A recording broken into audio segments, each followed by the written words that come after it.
Here are 7 such famous movie props that were abandoned. You might find your favorite movie prop on the list, and tears might be shed. Don't say we didn't warn you. The original Death Star from Star Wars.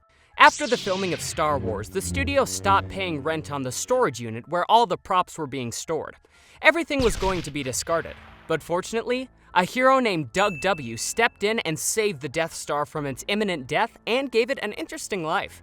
After being on display at his house for a decade, the prop was sold to his mother's antique shop when Doug moved states. From there, it found itself at a country music venue called Star World, which became its home for several years. When the Star World closed its doors, Todd Franklin, a Star Wars collector, went all the way to purchase it on the spot.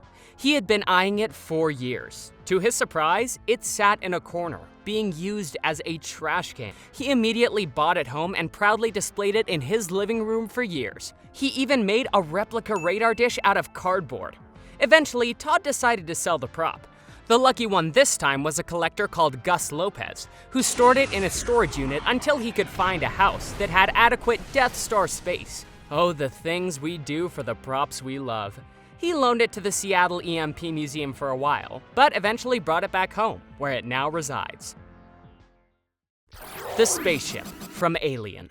Nostromo, the famous spaceship from Alien, was a humongous beast, weighing 1/4 of a ton and taking up 80 square feet of space. That's a lot of space, and the studio didn't have any use for it anymore. So when an LA resident called Bob Burns contacted Fox for permission to host an alien-themed party, they sent him the Nostromo and a few other props as gifts. The prop was so big that it had to be lowered into his driveway using a crane. Bob Burns, an Alien fan, was ecstatic, even though the spaceship was too big for his house. Being the ardent fan that he was, Bob Burns left it right there in his driveway for 2 decades. Naturally, during this time, the spaceship became a victim of the elements and suffered great damage due to the heat and rain. Bob threw a tarp over it and called it a day. After 2 decades, he carted it to a storage locker, where it stayed for another decade. Eventually, he sold it to a memorabilia store, who tried to restore it as much as they could and brought the beloved spaceship back to life again. The last remaining shark from Jaws. Surely the last remaining prop from a famous movie would be stored with care. Think again. In fact, Spielberg hated the prop so much that all of the sharks were destroyed after filming. But not this one, because this shark, although made out of the same mold, was never meant to be on the big screen. It was made solely to serve as a prop at Universal Studios for all of the fans to admire and take pictures with. After the hype for Jaws died down, the shark was sold to a junkyard owner, Sam Alden. Bruce became Junkyard Bruce. For 2 decades, Sam refused to part with it. Junkyard Bruce was propped up on a pole and kept watch over Sam's junkyard. Imagine, a 25-foot-long, 8-foot-tall shark just hanging out on a pole in the middle of nowhere. After Sam passed away, leaving his beloved Bruce behind, his son donated it to the Academy of Motion Picture Arts and Sciences. The Academy will try to restore Bruce while keeping him in a climate-controlled storage unit. Bet Spielberg is going to be thinking, "You again? Didn't I get rid of you years ago?" James Bond and Mad Max's cars. Apparently, these cars keep turning up in weird places.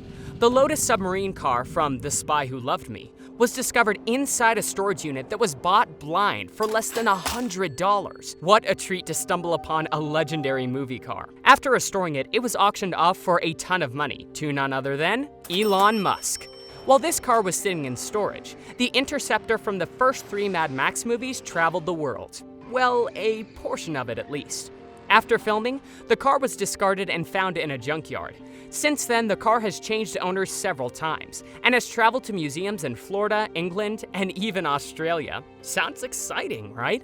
Finally, the most interesting of them all include Tarantino's own red Malibu from Pulp Fiction. This car was stolen right out of the set before it could be discarded.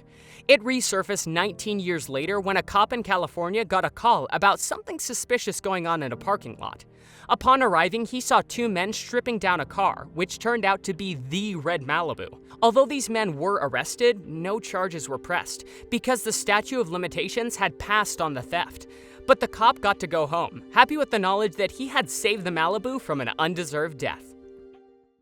The whole set from Gone with the Wind. This time, it wasn't just a single prop that was abandoned. It was the entire movie set. How does one even abandon an entire movie set? Well, you'll see. Gone with the Wind was released in 1939 and was filmed in a cotton plantation called Tara. After the filming got over, the set served as a tourist attraction until 1959. After 2 decades, they decided enough was enough and moved the facade from LA to Atlanta. It was then purchased by a senator's wife, who then kept the entire set inside a barn and just forgot about it. Seriously, what is it with movie props and abandoned barns and junkyards? For decades and decades, the dusty barn remained its home, until Peter Bonner, a local historical tour company owner, stumbled upon it in 2013. He quite literally found the set buried under a pile of junk. Shocked at how the set of the historical movie was treated, he started a restoration project called Saving Tara. He will then display the set in its historical context, instead of leaving it to rot in an abandoned barn. A giant head from a 90s rap video. Back in 1993, a rap group called Digital Underground were high on successes. So obviously, they had to celebrate by building a giant model of a head. This head belonged to one of their rappers, Shock G, and it was built in such a way that he could jump out of its nose. The head accompanied them on tours for a while. Then it fell off the face of the earth, till 2003, when Francis Rush found it sitting in an Oakland parking garage. He had bought the building, receiving the giant head as a surprise gift. Francis didn't want the giant head sitting in the garage because it was taking up precious parking space. He tried several times to get rid of it with no luck. After years of no luck, a desperate Francis turned to the internet in 2012 to help him out. Shock G said he wanted it preserved and would pay someone to take it. He even said that he would buy it back from them if Digital Underground needed it again. Sadly, no one came forward, abandoning not only the giant head, but poor Francis as well. The puppets from Rudolph the Red-Nosed Reindeer.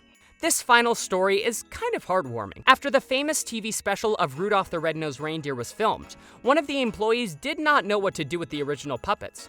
So she gave them to her children, who proceeded to play with it the way kids do. She also used them for Christmas decorations. 4 decades later, the employee's nephew found the Santa and Rudolph puppets. Only these 2 had remained, as the others had melted in the hot attic. He gleefully took them to the Antiques Roadshow, where they were estimated to be valued around $8,000 to $10,000. The nephew couldn't believe his luck. The owner lovingly restored them, making them look as healthy as before.